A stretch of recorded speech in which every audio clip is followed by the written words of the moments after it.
What's happening in the canine industry? For all the latest news, views, and expert opinions, stay right here for the Canine Paradigm. You'll hear from industry leaders, experts, doyens of the industry, learned colleagues, movers and shakers, and the odd randy guest. Get the latest insights and expert advice from both here and abroad from the people in the know. Now, here are your hosts, Glenn Cook and Pat Stewart. And I'm Lofty Fulton, and I'm out of here. Glenn, we have so many new sponsors. It's unbelievable. It's very exciting. Who should we start with? Let's start with the original. The GOAT. The GOAT. Fucking Jason Furman. Wiener Dog Quip. The Wiener. Einswick Dog Quip. Where the fuck else would you buy your dog training equipment from? In Australia. In Australia? Yes. Yeah, where else would you get it? The GOAT himself. The GOAT. Yeah. Einswick Dog Quip. Yep. Should we call him the buffhead goat? We could. Why not? Why not? Label him up as much as we can. Yeah. If you need any dog training equipment, the only place you should be getting it in Australia is Einswick Dog Quip. Mm-hmm. But if you're training that dog, you're going to need to keep it healthy. Yes, you are. How on earth would someone go about doing that? The one and only Canine Evolution. What is Canine Evolution, sir? It's a great range of dog supplements. I could probably and proudly say it's close to the best that you can get. It's human grade supplements. Mm-hmm. I know. So you can have a little taste. You can have a little taste.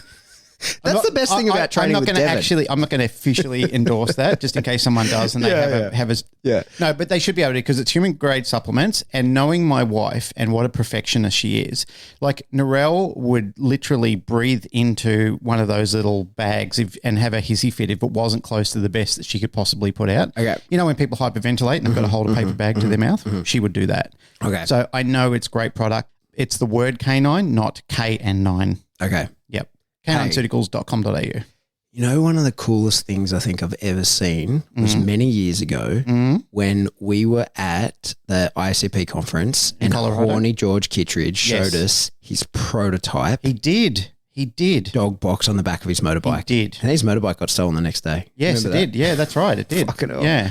Anyway, he perfected that fucking thing. Yep. And it's now called the Rowdy Hound brand. And look here. Listen, he's even got the music.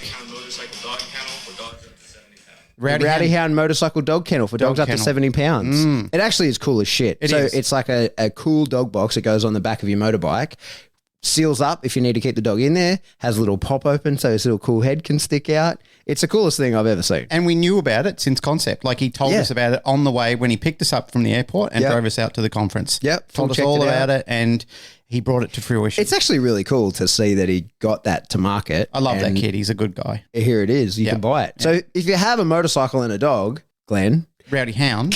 Dog kennel. Has he sent you one? I can imagine you with Randy in it on the back of his... Imagine that. I'd go to corner and Randy would jump at something and flip me off my bike. Yeah.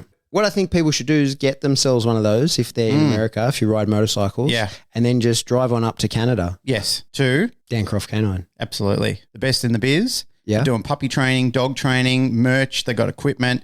And if you have a look at their social media, they're absolutely social media whizzes. Are they? Yeah, on Instagram. They're absolutely fantastic on Instagram. Yeah. Yeah. Dancroft Canine Toronto.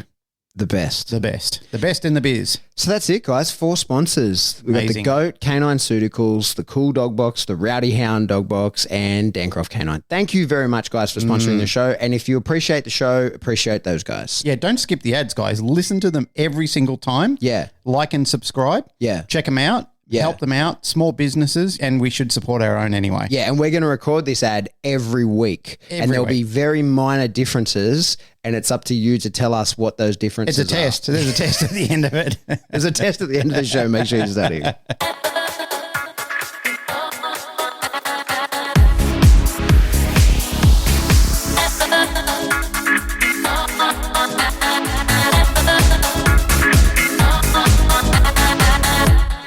Welcome back to the Canine Paradigm. I'm your host, Pat Stewart. I'm joined in studio today by my co-host, Glenn Cook. And joining us after only 45 minutes of technical problems that turned out to be our fault, all the way from Spain is Rosie Heffenden. Hey, thanks for coming on. Hola.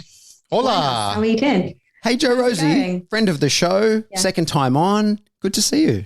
Good to see you too. And where you're sitting is so much more beautiful than last time. It's gorgeous. Where were we last time? Looks like a proper tech studio. I think it was during COVID or like after COVID. So maybe in someone's house or something. I don't know. I feel like we were probably dead here. of night. Do you remember? No. Maybe you were at your place and I was at my place. Oh, yeah, maybe. Yeah, maybe we were at separate places. Yeah, that could have been it. Now you're all in a proper professional place. Yeah, we're trying our best. Ooh, we're lacking a whisper room still, but we're making goals. We're working towards it still. It turns out this is 7 weeks old.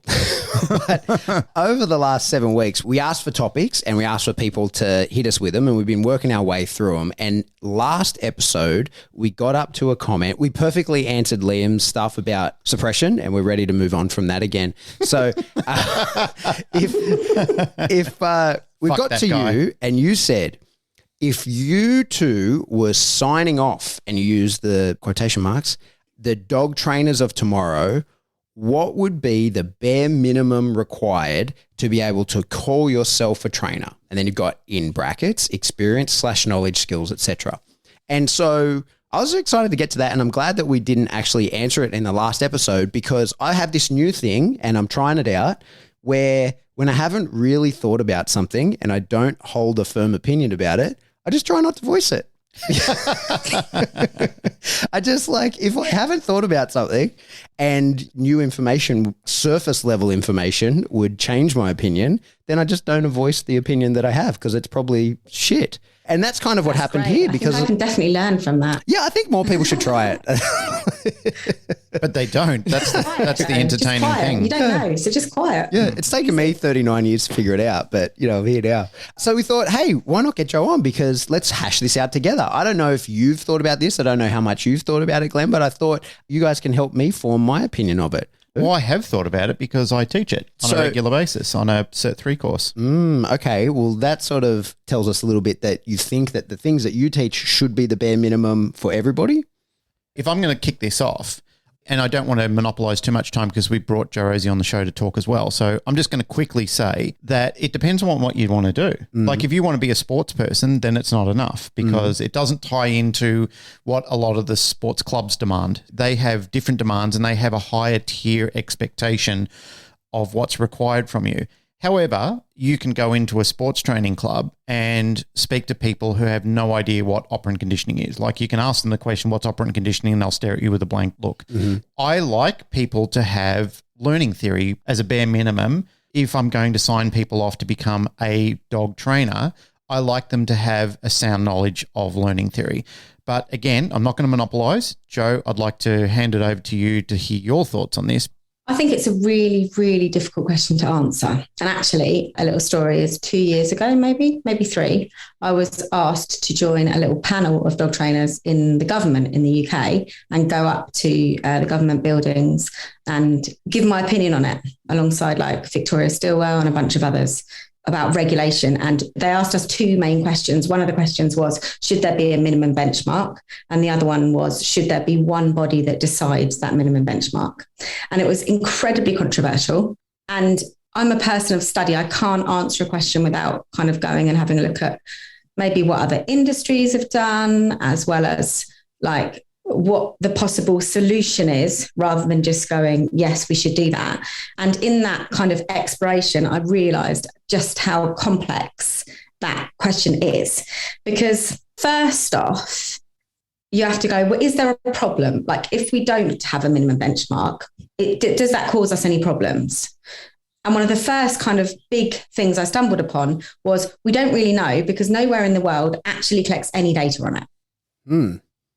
We don't know how many dog trainers there are. How many dog trainers are there in Australia that take fees for being a dog trainer? No one knows. No one cares enough to know. How many different types are there? Are there any complaints? Do certain types of dog trainer cause more complaints to owners than other types of dog trainer?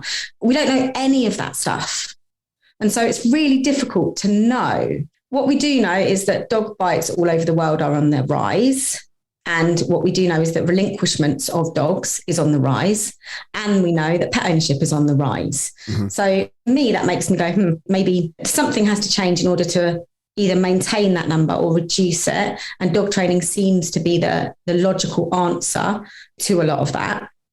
In the UK at the moment, there are specific membership bodies that are really, really fighting to become the one regulator. I don't know whether or not you have that where you guys are as well. In Australia, not so much. It's bubbling away under the surface a little bit, but there's no big overt action to be the governing body, the regulator, because we do have a government certified course, the one that Glenn is talking about that he instructs on. Like there is, now you don't have to have it. It's not like it's a requirement to take money to train a dog or anything like that, but there is one. There are several. Yeah. There is a couple, and there is now a new Cert 4 that's hit the market as well. But the one that Pat's talking about that I'm teaching on has been around for a while. It is recognised. It is certifiable. You do get a certificate, like an Australian government recognised course that you've completed at the requirements for the Cert 3.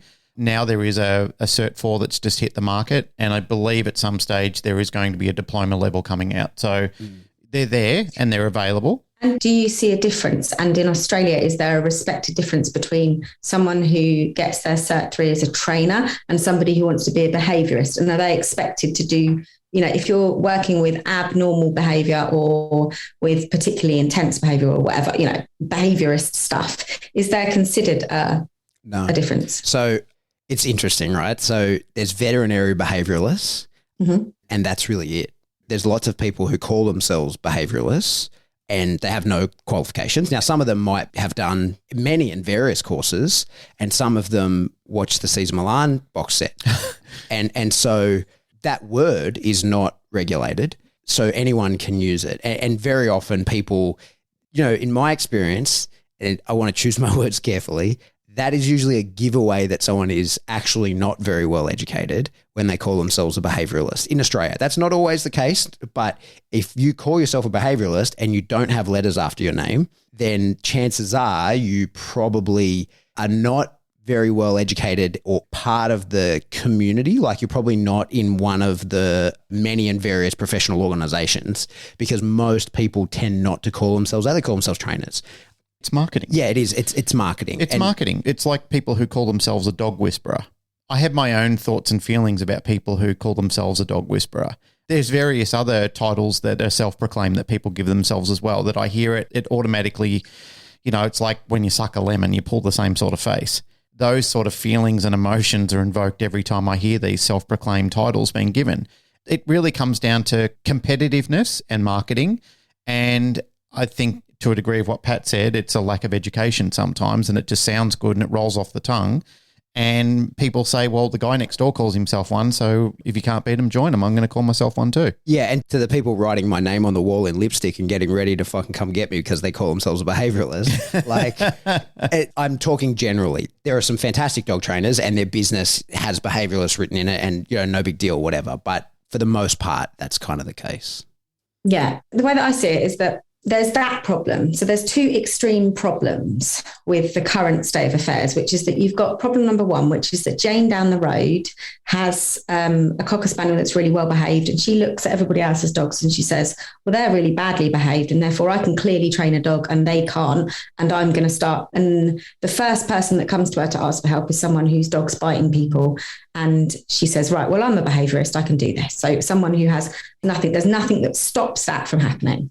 And there's nothing that stops any old person saying, I'm going to work with really extreme behaviour because I fancy that, because I grew up watching Crocodile Dundee and I like the idea that I can tame the wild beasts that are out there. You've then got the problem, which is right on the other end of the spectrum, where you have membership bodies that try to make working in behaviour exclusive only to people who have got academic qualifications and don't respect the fact that many people, like probably most of the most skilled people I've ever worked with, don't come from an academic place. Yeah. Like the vast majority, I'd say, of people I've worked with who are actually really, really good at behaviour modification don't have any qualifications. And so you've got these two kind of fighting forces. Now, these guys are saying, the guys who are saying you have to have at least degree level education in order to call yourself a behaviourist, are saying because Sue down the road can otherwise call herself a behaviourist.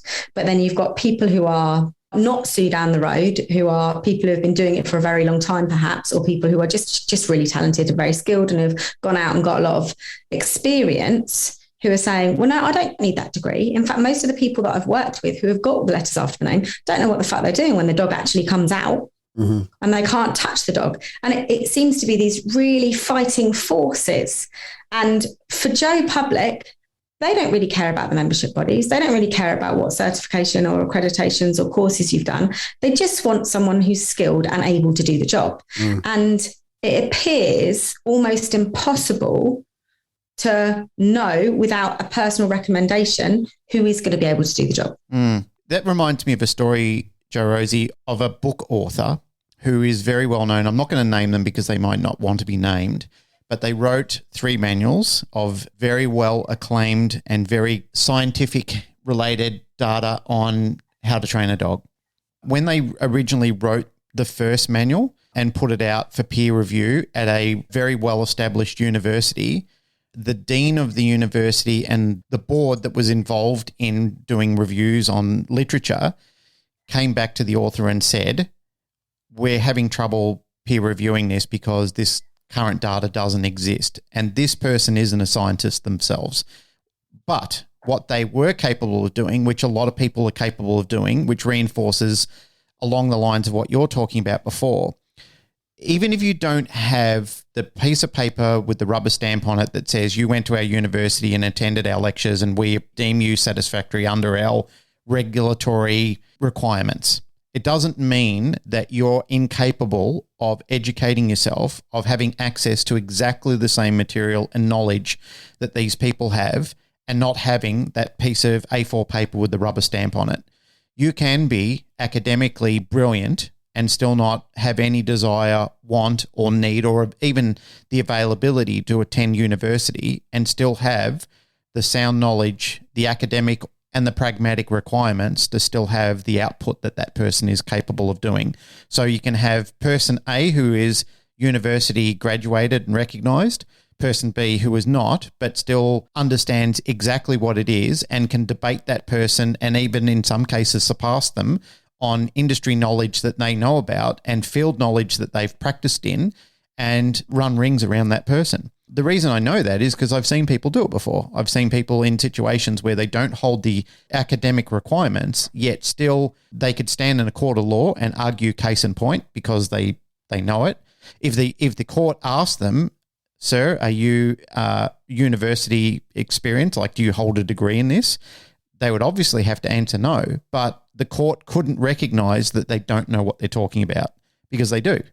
Or they couldn't recognize that they aren't able to produce the goods because they can. They can pragmatically produce sound work.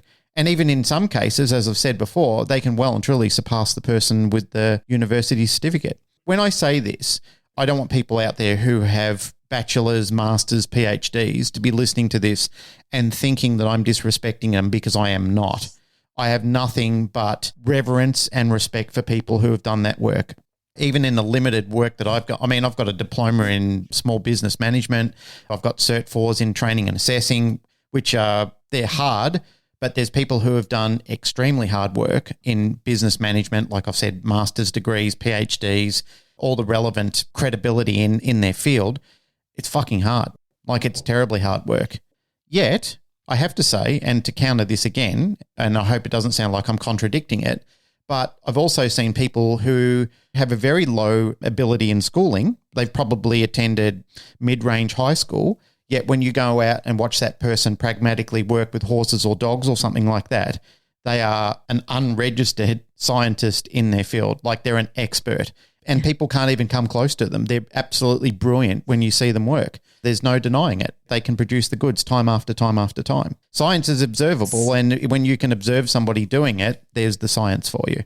For sure. And I think that I get a lot of messages, almost probably weekly, from people who have left university who are scared because they don't know what the hell they're doing. Yeah. And I've been in that chair. Like, well, I got a postgraduate, so I did my degree and then I got a postgrad.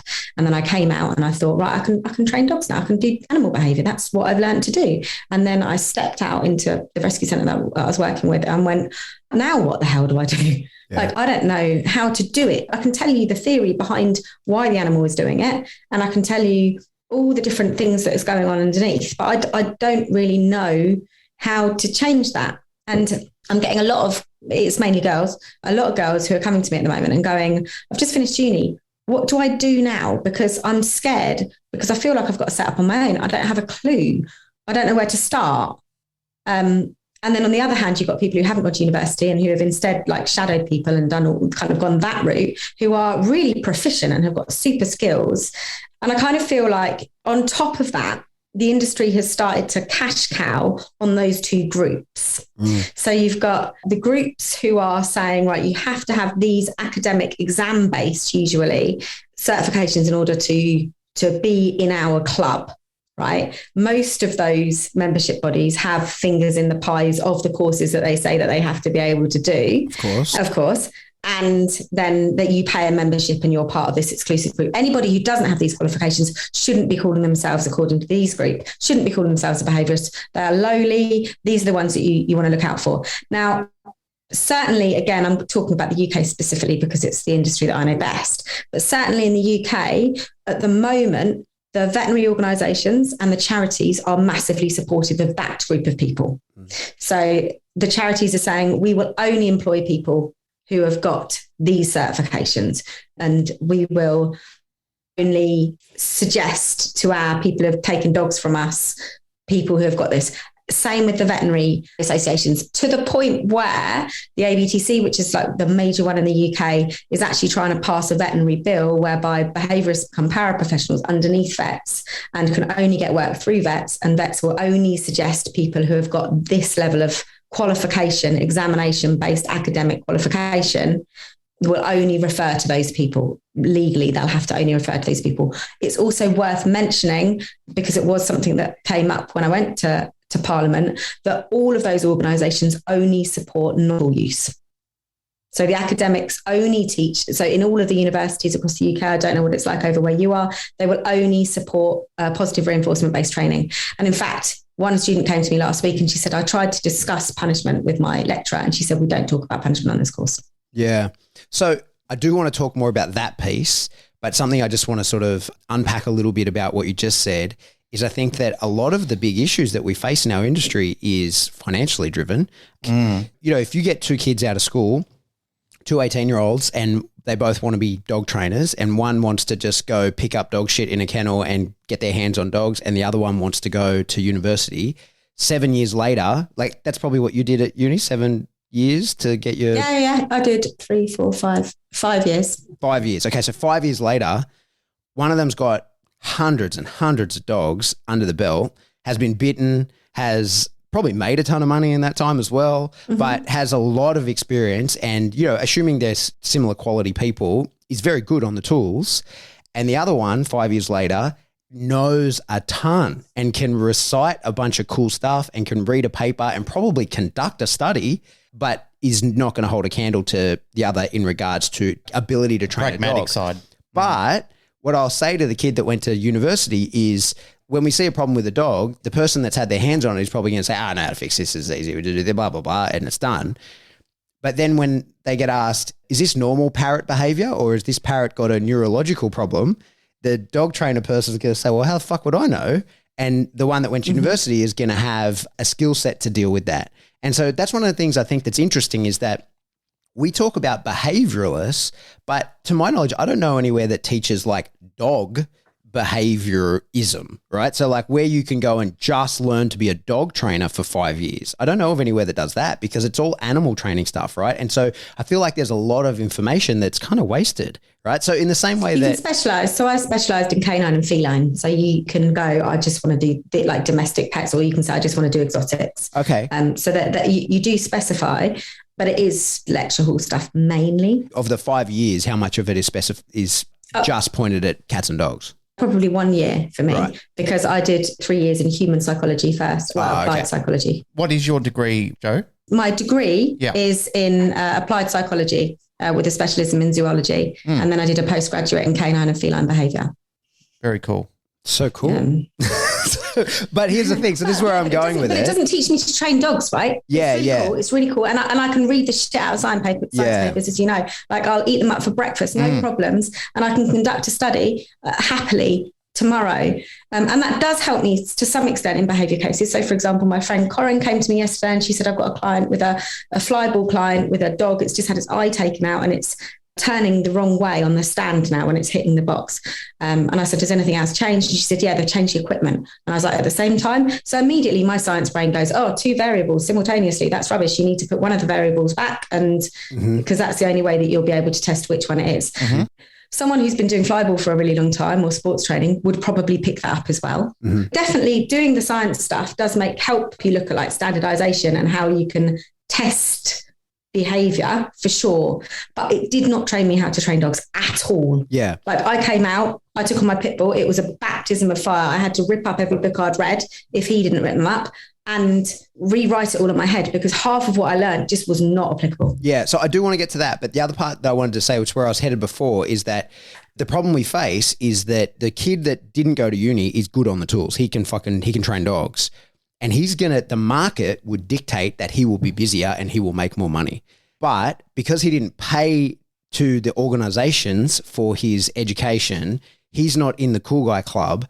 And the problem that I am super worried about in this industry all around the world is that if you're not in the cool guy club, what the cool guy club now is trying to legislate you unable to work. And so it's not because they're any better. In fact, they're often very worse, but they're manipulating the free market by saying you don't have the right quals that we are charging to give to you. Therefore, we will lobby government or we are the government or whatever in order to no longer allow you to work. And the reason they're doing that is not ideologically based a lot of the time. It's because you didn't pay the piper. How dare you? Are you suggesting that elitism exists? Well, it's not just elitism. It's that you didn't pay us the money. You didn't pay the ante, so we're not going to let you play the game with us. But it's a good way to keep people out too. Yeah, and you can immediately... That's the true no homers club. That's right. So even if the skill set were the same, even if they were equally capable, you're now saying to the one guy, well, you can practice and you can't, despite the fact that you're equally capable. But in reality... it actually typically goes the other way, that the person who has no qualifications is often much better at the work and therefore will get more work because they'll get more referrals. This is at 100%, I mean, not 100%, but as close to a referral-based business as ever there was, right? I think dog training is one of the most referral-based businesses and evidence-based because look at this dog I trained and people see it. Like people see the average Jono walking down the street with their asshole dog barking, lunging and being a headache, and then they see them a month later and their dog's great and they say, how did that happen? And they say, I called this guy, right? And that's how most dog trainers get work. Well, that's how a lot of dog trainers get work. However, a lot of dog trainers get work through the vet. Yes. And through the insurance referrals as well. And if the insurance will only, so a lot of the insurance companies now will only go through the ABTC in UK. And if you haven't got an ABTC qualification, we won't pay out an insurance. This was what I was saying in government, which wasn't very popular, mainly because I was standing up there with the people who were running the courses. The trouble is that they've cash cowed on the scientific age that we're living in at the moment, whereby people say, if there's science behind it, it's true. If there's science behind it, it's valid, it's reliable. You've got to be science-based. Mm-hmm. And people have shied away from evidence-based now, and they're saying science-based, and they're two very different things. And so you've got that cash cow on that side. You've also got the cash cow on this side too, though, because you've also got quite a lot of membership bodies that go, screw them. You can do it in 3 days. Yeah. You don't need this. Come and do it in 3 days. Come and do it with us. You don't need any qualifications. Come here, 3 days. Give me 3 days. I'll turn you into a dog trainer. I'll give you a certificate. Now, once I've taught you that the world is flat, I'm going to give you an exam that asks you if the world is flat. Because I've taught you the world is flat, you're going to say, yes, the world is flat. Right, you've passed your exam. Because you passed your exam, you can put more money in my pocket and become part of my membership body. Yeah. So you've got all these fighting groups. Some of them are capitalizing on the fact that this exists, and the others are capitalizing on the fact that this exists. Yeah. Yeah. That's very true. At the end of the day, for me, I always go back to the fact that when I was leaving the army and I decided I wanted to be a dog trainer, there was lots of qualifications I could get, right? And I thought, which one should I get, right? There's all these different ones. And I thought, when someone asks me, what qualifications do you have? And I say none, and that results in me not getting the job that I wanted, I will get one of those qualifications. 7 years later, I still have no qualifications because my other half, Nando's the same. It's the same. Yeah, and I think I get away with that because I think people assume I was a military working dog handler and they assume that there's some sort of form of qualification for that. And truth is, I train a lot of military working dog handlers. So I get that I'm not the typical use case and I'm not anti people getting qualifications, not for sure.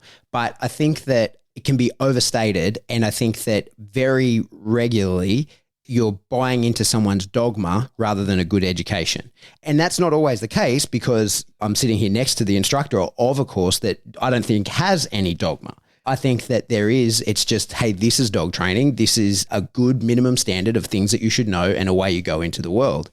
The thing is, for me, if I had to do a course, I would do one of the bullshit ones because that's going to buy me into the club. Right? Because you know what you're doing. So you're, So I'm not looking for not learning. Yeah. So for me, confidence. At this point, I'm better off buying into one of the bullshit pyramid schemes, right? If I had to get a qualification, which infuriates me, that's the truth, that I am better off buying into the nonsense in order to open up more work opportunities if I wanted those opportunities.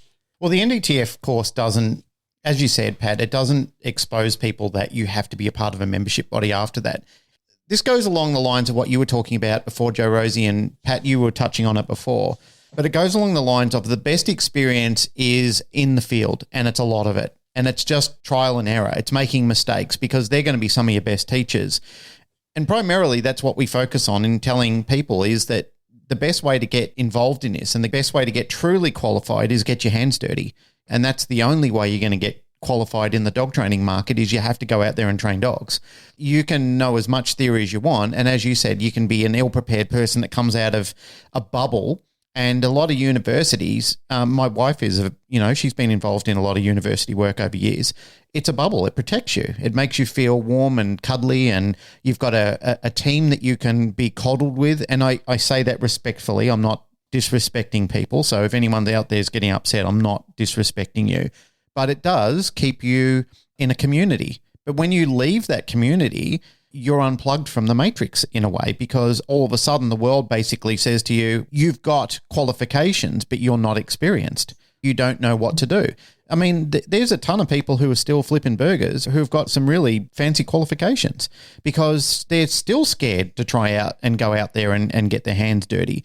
Or they just haven't had a fair start, or they haven't met the right person yet who's given them the opportunity to do it. Either way, it's a lot of fear that's held them back from going forward. Where I know some people who I would say a bit of 2x4 wood is probably more intelligent than them, but the problem is they're blissfully ignorant and they're just whittling their way through life and just grabbing dog after dog. But while they're doing that, they are still raising the stakes on them learning more about dog management and handling.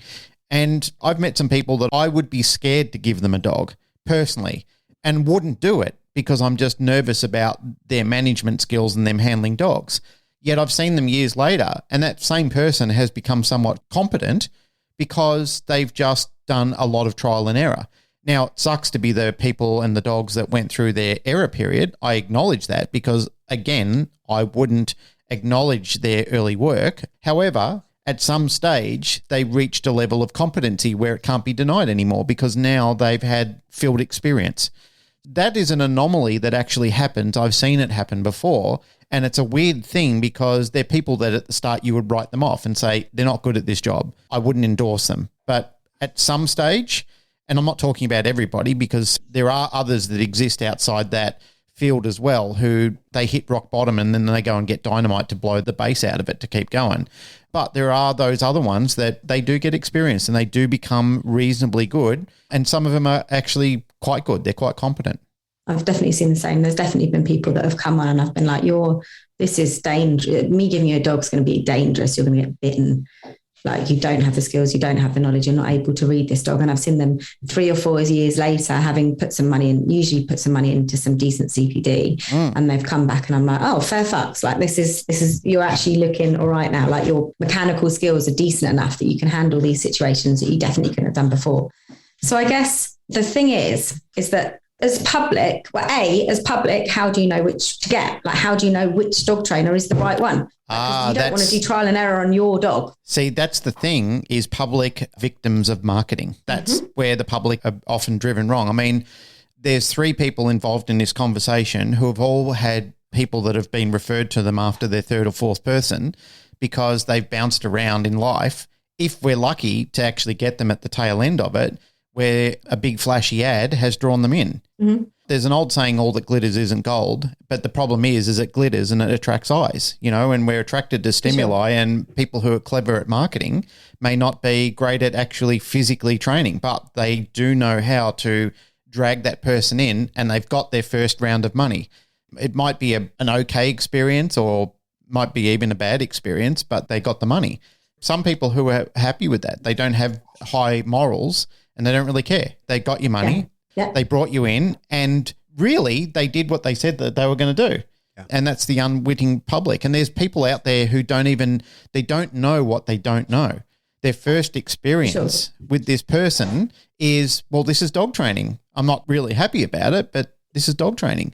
They don't know any better. Yeah. They've never been to anyone better. They don't have anything to compare to. So their first experience is, this is it. This is the standard of what you can expect to find out there. There is an image that comes to mind every time I think about this, where somebody has got half a perfectly drawn tattoo of a horse and the other half looks like a kid drew it. And that's the comparative image that pops up in my mind every time I think of these conversations, is on one half, you've got somebody who was competent at their job. On the other half, you've got a complete bozo that's just done a terrible job. But how do you know unless you go to either of those artists? Well, you see, I had an idea, which is what I put forward at this thing, which was that you have like, it's a kind of a cross between Uber and TripAdvisor, but it would be like a register that every dog trainer in the world had to go on. So no certification. I don't know whether or not there'd be maybe a bare minimum, which is what I was thinking about, whether or not there'd be a bare minimum and what that bare minimum would be. But you go on, if you're going to charge as a dog trainer, you get a registration number and you are part of this app or system. And then if you've had a consult with that person, just like on Uber, it gets sent back and you put in your stars and you say, I had a good ride or I had a shit ride or whatever.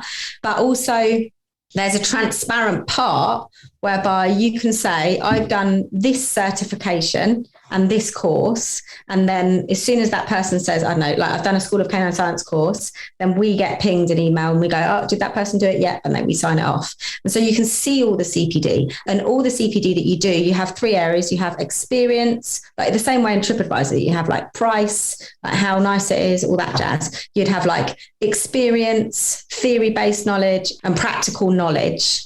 Because I think there's two different things, isn't there? You can learn to do a mechanic and then you can have experience doing that mechanic, and they're two kind of separate bits. And then as you go, you would gain your points, and therefore it would be completely transparent. And so if I wanted an agility trainer, I'd be able to go into my TripAdvisor and type in agility in my area. And I'll go, oh, she's got 5 stars and I can see she's done agility qualifications, or she's got to grade 5 or whatever with her dog, rather than going to the friendly agility course over here where she hasn't actually done any agility. She hasn't actually got any agility, but she's just a dog trainer, but she's now, popping dogs over jumps. Mm-hmm. It'd be incredibly transparent, and it would give some weighting to all the different various ways into dog training. I like the idea of something like that.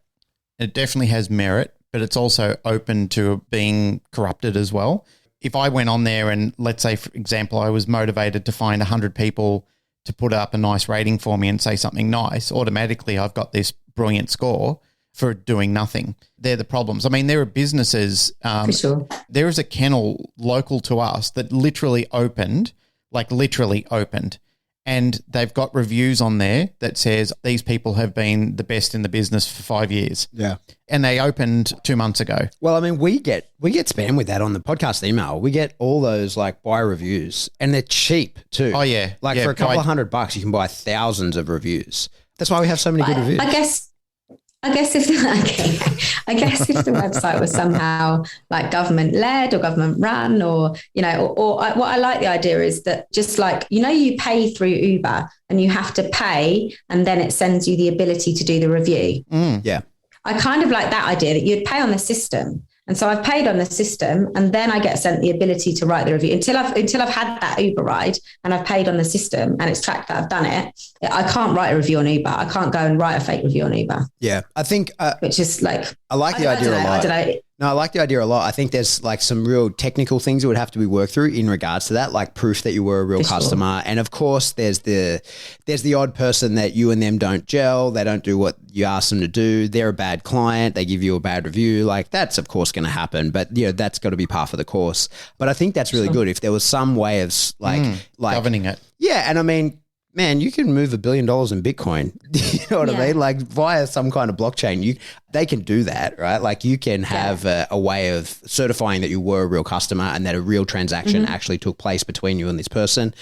For sure, there's a way to do that. I think it's a great idea. The way I see it is that it would just allow for transparency, to really bring Cool Story Show Me a Dog to life a little bit, really. Yeah. Because you're saying, I can see how many customers you've had and I can see what you've done that's been signed off by the people who have given you that education. Yeah. My only concern... As education providers, you'd then have to, I don't know how, but there'd have to be some form of accredit, like you'd have to become an education provider on that system. And so I guess there'd be something whereby someone would have to go through the courses that are available and say, yes, you are providing education of this merit. Yeah. I think my concern, that's the sticky bit, really. My concern is really the subjective nature of reviews. So the thing is, you might get someone out who, I was talking about this recently with people. There's a big shortage of dog trainers in Australia, in Sydney anyway, that I'm aware of like in-home behavior mod people that are good. So there's heaps of people doing it. There's no shortage of people that are putting their hand up to do it. But people who can come to your house and fix a complex issue, there's a big shortage of them. And the reason I know that is because I've got people who are like, when I say, I can't do it, I've got like it's quite a big referral network that I send people to. And then 4 weeks later, they get back to me and say, none of those people are available, right? The people who are very often available, people who are new. Now, they might be on their way to being good or maybe they never are going to be, who knows, but they're new and their books aren't full yet.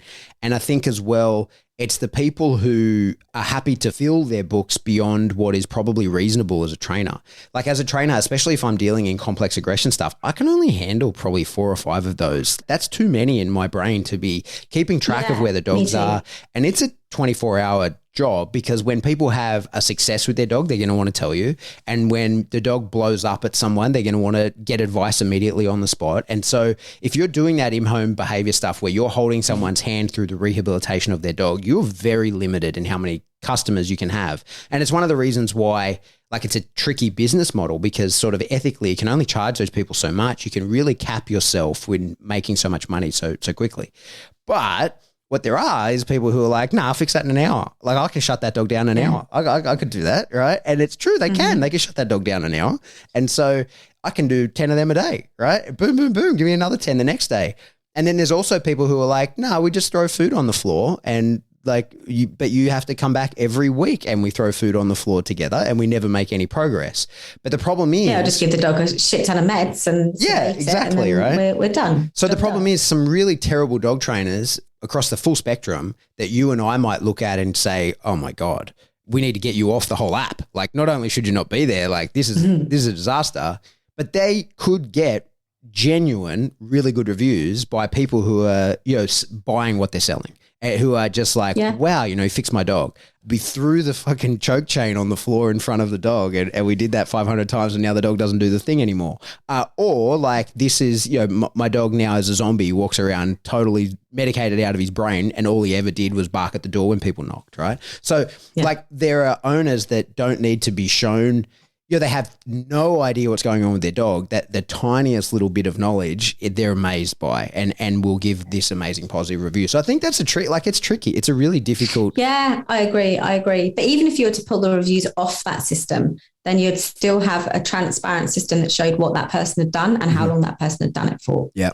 So you'd still end up with, this is Pat Stewart's registration number. This is what he's done. This is how many years he's been doing it for. So these are his points for this, and this. And you can see if someone's been doing it for 20 years, but they haven't had any CPD for the last 10 of those years, you can go, not sure, at least then there's some kind of transparency. Mm-hmm. Yeah, I think at the moment there are so many people that lie about what they've done and so many people who are either overqualified and underskilled or who are very skilled, very effective, but not ethical because they don't understand the complexities of what they're working with. You know what I reckon should happen? I fought this with Pat a while ago in very early episodes when he talked about the proof is out there on the field. Maybe somebody needs to do a pet dog market trial. Well, the thing is... It's rally, isn't it? Well, there's so many of them that people just don't want to do them. GRC is very closely attributed to that. The SR is probably, in my mind, is probably the closest to what any pet dog marketing trainer could do. And then, like they're out there, they're exposed. And then if they get the titles time and time again, or their clients are getting titles, then you could say, well, something's going right here because these people keep pulling SRs out of their ass. Yep. I'm with you. So let's say the SR is your minimum benchmark for practical. So that seems sensible to me. If my students were to go and do that, I'd be like, yeah, okay, you can handle a dog, you can train, you know what you're doing enough to train a dog. What would be the minimum benchmark for the knowledge stuff? Well, I think a panel of people could probably come together and devise that and say this is fair and reasonable. The Cert 3, the work that the guys do in the Cert 3 is actually quite complex. There's a fair degree of work that comes out of that at the end that you would arguably say they have really done some hard yards on learning theory. The way to do that, to put the arguments at rest, would be to have a panel of people with different experiences that are not argumentative, that they're based on, a conclusion and being reasonable and putting something together that's competency-based. And then you could all look at it together and say, well, I think that's reasonable as a bare minimum. Something like that could be devised, and you could say, well, the SR is the practical, and here is the agreed group consensus of the bare minimum as an academic level. That's what I'd think. So I think the main problem with that model is that most of the evidence would suggest that doing an examination based, so anything where you're having a test or an exam, isn't very reliable for more than half of the population in testing proficiencies. That's the tricky thing, because if you're shit at exams, if you've got a shit memory, or Nando would do fine on that practical test, but if there's any kind of exam-based stuff on the knowledge, he's going to go, I'm not fucking touching that with a bar. He left school at 15. He's not interested in that. I hear what you're saying, but even when we're doing, let's say, for example, a Cert 3, because I am a certified instructor, I've got the qualifications myself to teach students. Again, it's a government accredited course.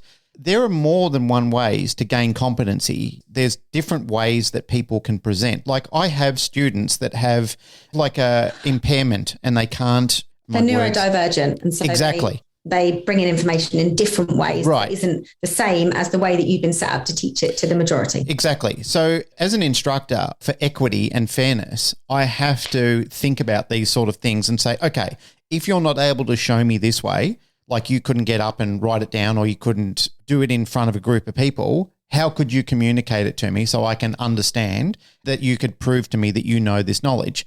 So there are variations of how students will present to me. And some of them surprise you, like they couldn't write it down on a bit of paper, but they can go and do a whole presentation where they can go and verbally show it to you and walk through the whole thing. And you go, yep, you definitely know it. Like it's in your head. You know how to do it. So I understand that there are some people who are dyslexic. Yeah. So there are people who are dyslexic. Yeah. Well, there are, I'm mildly dyslexic. There are times where I'll start reading and I can start to see shimmering in the page. I have to stop and I have to start again because I'll lose pace. My mind is thinking ahead all the time. It's a weird phenomenon, but it happens. But it hasn't prevented me from reading. It hasn't prevented me from learning. It slows me down in it. But there are times where it's frustrating and it's annoying. I guess my point with all this rambling is basically saying that I think that students should be allowed several ways to communicate. I either do understand this or I don't understand this. But what about the dog training element of it? So my friend Bryony, who's a fucking wicked trainer, she gets the worst nerves on trial fields than you've ever seen. Like she's shaking like a leaf. And I'm watching her. I could watch her handle her dog one day and she'd just be like, brilliant, brilliant, brilliant. The next day she's in front of people and she's, dropping toys and she's worried and she's had to fight that really hard. But you do get individuals who get so nervous, especially on those test conditions. And so for me, I really struggle with working out, I really struggle with the idea that there should be one assessment, like an assessment for those things. I feel like your experiences and your practical should somehow give you weight to what you're doing rather than being tested. I think trade schools solve all this problem. Like if we looked at dog training more as a trade. So before I joined the army, I was an apprentice stonemason for 12 months. And so I worked I work on building sites like 4 days a week. And then you go to school 1 day a week. And it's the same with electricians. It's the same, like there's little variances all over the place. It's apprenticeships. But an apprenticeship. So you go like, I'm on the tools, fucking up, making mistakes, being guided, like actually working. I'm cheap labor for the employer during that time. I was an indentured apprentice, which means like you can't even be fired. You could be the biggest fuck up on the planet and the boss can't fire you. Of course, there are practical things and you go to there. And my boss was really good. He intended to trade me. I didn't finish the apprenticeship because I joined the army, but he was like, you will only do 2 years with me. Like you will go to this other company who's a friend of mine because it's a different skill set. We did a lot of like construction, and then there's more like in stonemasonry, they call it a banker mason, like the carving sort of stuff, which we didn't do a lot of. So it's like, you're only doing 2 years with me, and then you're going to my friend's company to do 2 years with him, and then you're coming back to me, but I want you to get that skill set from him. And I think like a model like that would be fantastic in dog training. And I think we could totally build that, like not internationally, I don't think, but sort of at a local level, because you've got the dogs, right? So like one of the things you said is surrendering is on the rise, dog bites are on the rise, ownership is on the rise, like a government facility that is set up to train people. And then we have these stooge dogs, right? Who are like, this is your job, dog. Like you're here to be trained, and these people are going to train you, and they're going to make mistakes, but it's better than living in a kennel for the rest of your life doing nothing. And you're going to be rehomed, and we're going to have instructors there that train these people, move them out, and they're going to go, there's a theory day and then there's practical days, and you could round out people. The issue with that, and I think it would be a great model, is the ideologues who would corrupt it, right? So like my concern about it is exactly as you said earlier, Joe, and it's like how I want to swing back around to is the idea that someone gets in there and changes the model and says, we're not using punishment here, right? Or we're not teaching about it. And, you know, we're not even talking about it. That becomes an issue then. And I think it's totally fine. Like people can train dogs however they want so long as they're effective. But I think in any school that has it like that, you should be required to demonstrate an understanding of the full spectrum and all the tools that could be used in everything. And you don't have to use them. There's plenty of ways, like it's 2022 for fuck's sake. We can come up with a simulator on how to use an e-collar. Like that's one of the things that I cannot believe doesn't exist, that I can't get into the metaverse and train a dog in the metaverse. Like that drives me insane that someone hasn't figured that out, because why? We talk about this all the time. Yeah. It's one of the things like when a lot of people who say, oh, I don't have an issue with that tool, I just don't want to make mistakes on it. I don't want some dog to have to be my stooge as I learn to do it. Like we can virtually create a dog. Like I don't know why someone hasn't done that. I guess there's no market for it, but if it were government funded, I think that's a thing. And certainly not this specifically, but it is something I've thought about a lot in Australia in the working dog community is we have all these issues in Australia with getting working dogs in and selling them to police and military and all this kind of stuff. And there's all these trickling budgets and it costs a fortune that we waste so much money on it. For $30 million, I could fix the working dog problem in Australia permanently. And I could make Australia actually, within 10 years, I could make Australia the hub of high quality working dogs in the world, and it would cost $30 million. And that's a crazy amount of money, $30 million. It's nothing. It's fucking nothing in the scope of government spending. $30 million doesn't get an eyelid bat. Right. And the problems you could solve. And it would be the same with this. I think that it would be the same with training people. You could set up you could build the facilities, get the dogs in, train, like get the people and be churning them out in a way that then makes money in the future. Like not only do you solve the problem, no more money has to be spent in the future. Well, now we're bringing in money because we're now bringing in foreign students and we're educating them in our system because we've got it all set up. Only took an hour for me to form an opinion, but I got one now. I think you could also use the existing system in a better way in order to do a proper apprenticeship scheme, just exactly the same as what you're talking about with the tradies. So, you know, you get paid a small amount of money to take on your apprenticeship, an apprenticeship person. They shadow you. You begin to teach them your ways over a certain period of time. Once a week, they go to an existing university to learn that theory stuff. And then after they've been with you for a certain set amount of time, they go to the next person. And they have to have done that out in the field to become a pet dog trainer. And I guess you would have the same. But then the other thing that I came across when I was looking at all this was I started listing out the different types of dog training there are. And often when we look at these things, we're mainly thinking about pet dog trainers. Sometimes we'll go, oh, and there's working dog trainers too. But then we forget about assistance dog trainers or people who specifically do rehab and rescue, or like there are so many different types. Or Jilly down the road, who's got a grade 5 agility and wants to teach your class once a week on a Saturday. You know, like, does she have to go through the whole system in order to become certified? Because if you do, you're going to knock out all those Jillies who are actually really great teachers. Yeah. There's so many different people in it, but I do think something needs to be done, because at the moment what I'm seeing is that we've got an industry and there are some very proficient practitioners, but when I'm being asked for referrals constantly, I struggle to find them. When I'm listening to both of you speaking on this, it kind of brings to mind, in a way, the way that the Noseworks community really built and established their empire, because they really have a good training system. They train their people well, and their people are very loyal to the brand as well. Like, they stay within the confines of it. And I'm sure there's going to be someone out there who says, oh, well, I did this and it didn't work out. You'll always find red herring out there. There's always somebody who will say it didn't work for me.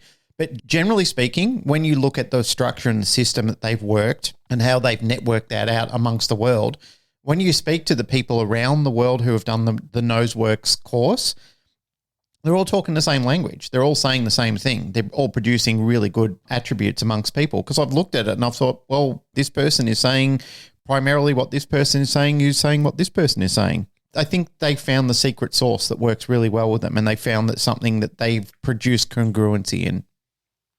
I think it's easier to do that when you're just teaching someone how to make a burger. It's much harder when you need to teach them about the whole menu. Do you know what I mean? Like, you can standardize how to like McDonald's have done it perfectly, haven't they? You can standardize, this is your set menu. I'm going to teach you how to do these things. But I think it's much more difficult when you're saying, but I need to teach you about every aspect of food and the proteins and what builds that food and how, because when there's a problem with this food, you're the one who's going to need to break that open and work out what's gone wrong with the ingredients. And to that much bigger level, it's like small versus big businesses and stuff. You know, it's harder the more you're having to teach. I guess that's the reason why levels exist. And and that answers the question to that, is that there are going to be certain people who are on level 1, others who are on level 2, 3, 4, and however many levels exist. You've got to find a start and end to it in order to solve the problem, because there's always problems, but there's always solutions to those problems as well. Pat brought up a solution to fixing the working dog industry, but the problem is it's going to take a shit ton of money. Who's going to come up with that money? So there is a solution there, but the big red herring that exists there is who just hands over $30 million to trust him and say, well, okay, I'm going to trust you to do this and produce the goods for me. Not saying that he wouldn't. I've known Pat for many years now. He's an ethical person, but that exists in a lot of areas where people are too scared to start because they're going, how do I trust this person to be able to produce this? Well, it has to start somewhere. Yeah. There has to be a beginning to all of this. But in governments, that's how government works. Like, you've been to the facility out of the army. That's $400 million, mate. Yep. It's because they said, we need a domestic counterterrorism force, and the people in charge of that said, to do that, it's going to cost you $400 million, and you got to build this facility. This is what it's going to cost. And they built it. And so it's the same when, like, if someone got together and said, there is a lack of dogs that bite in this country effectively, and the police are having a hard time filling it, there's people who could say, oh, that's just a money problem. We can absolutely, like, if it's managed correctly, you put someone in place, that's governments, that's what they do. I think that we've, probably established that it's a complex, unsolvable problem, especially since we're dealing internationally and how to actually do it. But my question for you, Joe Rosie, and for all of us, I suppose, is someone comes to you and they say, I have no skill set. I'm starting out. I want to become a dog trainer, and I will not charge money until you give me the tick in the box to do so. What do you tell them to do? I would start them on practical mechanics of training dogs. Is what I'd start them on. I'd put them through our 30-day course where they're literally just learning the mechanics of luring, how to lure, how to do all of that kind of stuff, so that they have a practical understanding of how to move a dog from A to B and how to produce reliable behavior on cue. That's where I'd start them on. I'd want them to be proficient in being able to produce behavior reliably. And then in terms of the knowledge, it depends on how far they wanted to go. If we're talking about pet dog training and we're not talking about behavior problems, because I think for me, there's definitely a big line there where you do need to understand in greater depth what a dog is and stuff if you're starting to work with abnormal behavior or behavior that's presenting in a abnormal frequency or intensity.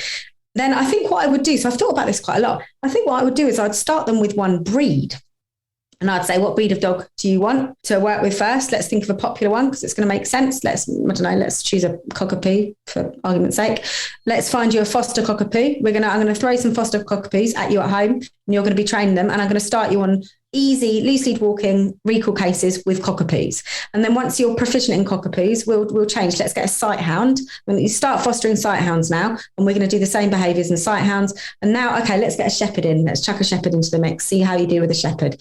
I'd move them through the breed groups, I think, because I think that training the different breed groups can be so different. And I think that you can get people who are brilliant at training certain breeds. And then if it came to behavior, I would start them on separation anxiety cases, shadowing, and then I'd move them up through the more complex behavior cases through shadowing. And as soon as they became proficient in separation anxiety, I'd say, okay, you can now go and charge for separation anxiety cases, and so on and so forth. I think in terms of tool use, etc., I do want all of my trainers to have a full understanding of everything that's available to them, everything on the menu, 100%. I don't think it's right that trainers come out. It's fine for them to come out and start charging with what they're doing if they're training pet dogs, recall and loose lead walking. But eventually, if they're going to become a decent proficient trainer, they need to understand everything that's available to them and make their own ethical choices. And so for me personally, I would want to start them with the things that require the most patience and that can do the least amount of damage. So I'd start them on food and clickers, et cetera, et cetera. And then I would want to move them up and educate them and get them practically able to understand and use the things that require less patience and have more quick effectivity as they go, and then the things that are more easy to do damage with, such as tools at the end. What about you guys? Glenn? It's a no-brainer for me because I can put them straight onto NDTF. I can just say, do this course. It's a grounding level course for you, especially if they're in New South Wales, because they're going to come and do the practical with me and I can watch them. I get 2 1-week sessions with them where they do like a full 8 days with me. Then they go away, they go and practice their skills, they go and do some videos, then they come back and they present those videos, and then they do another 8-day course where we certify them at the end. Only for the practical. They've still got to do their academia in between that. But for me, I get to see everything in between that. That's cheating. Well, I could put them all on my I'll put them all on my behavior course. Like I said, to start somebody off from ground zero that knows absolutely nothing, because a lot of the people that are on that course are people who have never really had anything to do with dog training at all. We have everybody from experienced dog handlers in government agencies to mums and dads who have only owned a pet and had no experience at all. And still at the end of it, we produce some competent people out of it. People who can go out and start a business if they want, because they actually learn how to do a little bit of business management in the course as well. It's a Cert 3. It's a basic level. It's not designed, as we stipulate clearly, and I try and make this as profound as possible. It's not supposed to make them the all-encumbering guru of training. All it is to give them a starting base, a springboard to launch from, to say, I know some things now. And now what I also know is that I can look for people in the industry that I can network with to improve my knowledge from here. The encouragement is always given to them. As we always say, this is just the tip of the iceberg. You're now in a room of 100 doors, and there's a lot of doors that lead to opportunities out there, but you got to make some smart choices from this point on. And that's entirely up to them where they go from there. In an earlier episode, and I was talking to Pat about this a while ago, I had somebody come up to me and say, I met one of your NDTF students and they weren't all that. And I said to him, what a stupid thing to say, because that's based on an individual. That's not based on a group of hardworking people. And I said, because I know other people who are very successful business people now because they've done the NDTF course.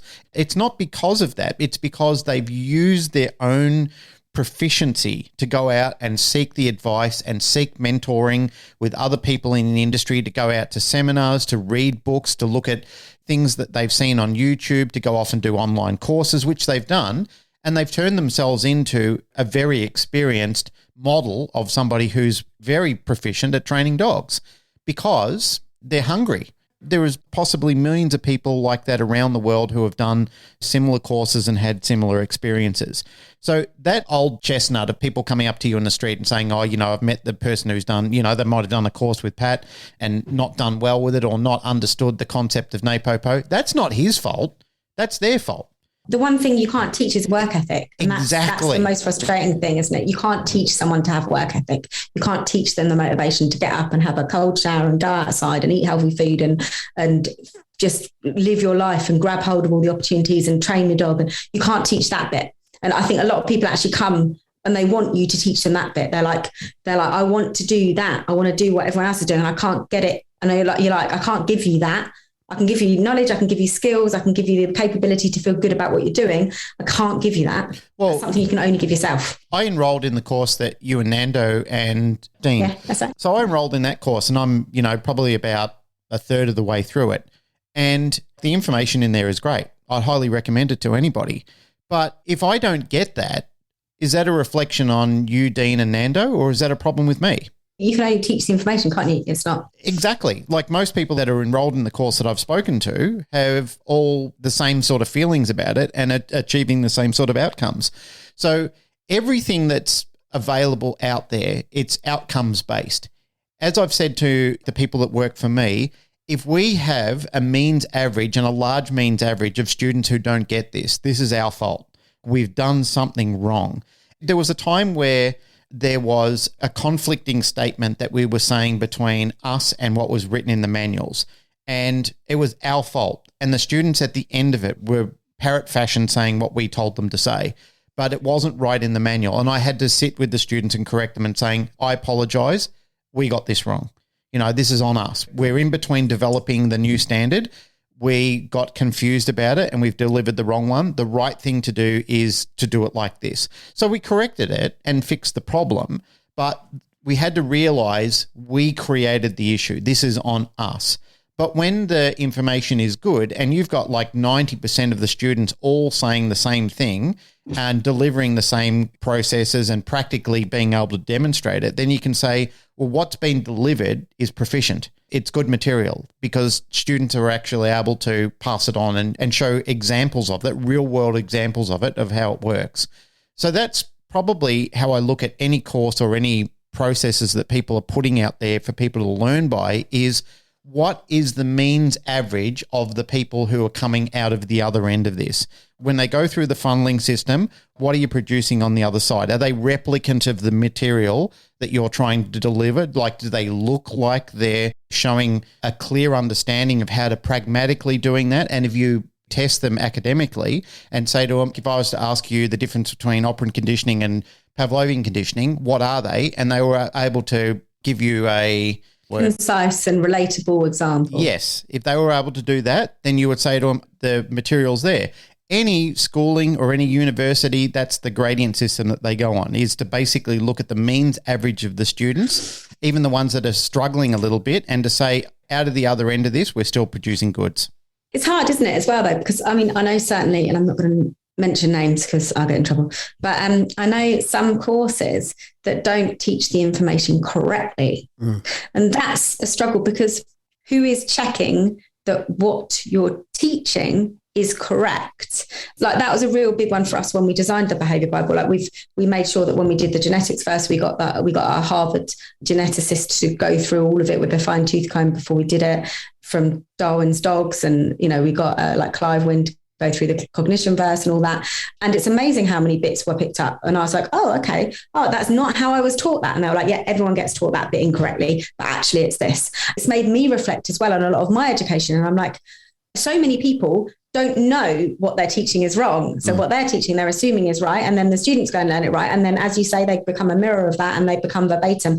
I think teaching scientific literacy is one of the best skills that we can teach people, which is like to be critical and to question and to be curious and to hear a bit of information and go, instead of mirroring that, instead of coming back and repeating that verbatim, I'm going to go and test it myself and think about it myself and work it through and work out whether or not I believe that to be the fact.